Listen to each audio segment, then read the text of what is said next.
When I started talking about this information 20 years ago, you could hardly get anyone to look at it. And in terms of public events, I couldn't fill a phone booth. But over the last 20 years, there's been demonstrably, blatantly, obviously, a fantastic awakening, and it's getting faster and faster all the time. I first of all noticed a big change after 9/11. Although the vast majority of people bought the official line, there was something about it that started to get others to think and come off the fence. And when the weapons of mass destruction were not found in Iraq, it was almost like a confirmation. You know, people talk about, well, you must never believe what the government says, you must never believe what the media says, but so many people just go ahead and do that. And the lack of weapons of mass destruction in Iraq were like somebody reminding you, see, look, governments lie.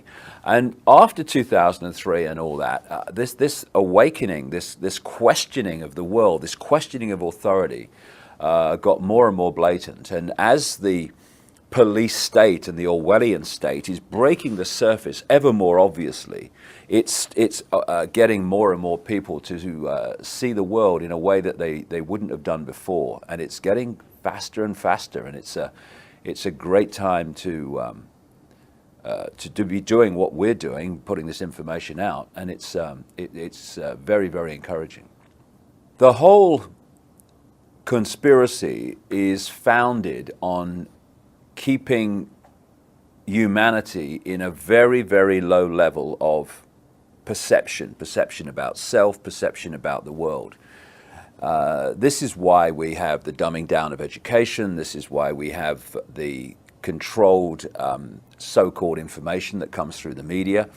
The idea is to keep people in ignorance of anything that would be a problem to the control system. So we're kept in ignorance about the nature of reality itself, the nature of life itself, who we are, where we are, what we're doing here.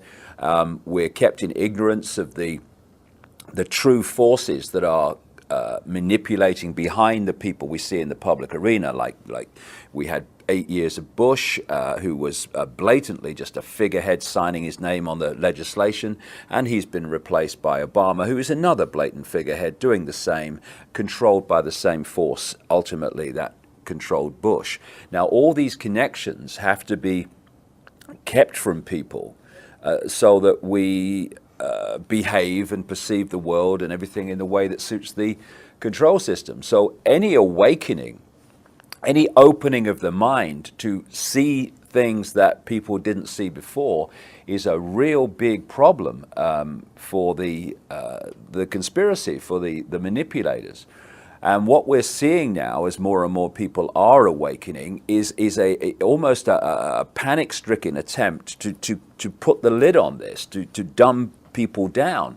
And this is one reason why we're seeing the ever greater drugging of American children, not just American children, but in the wider world too, while we're seeing more and more of these chemical cocktails in food that destabilize the body's chemical balance, and more electromagnetic pollution to destabilize the body's electromagnetic balance. All of these things fundamentally affect the way people see the world and their ability to think sharply, to think straight, and to see the peripheral vision which you need to see what's actually going on. They want us here.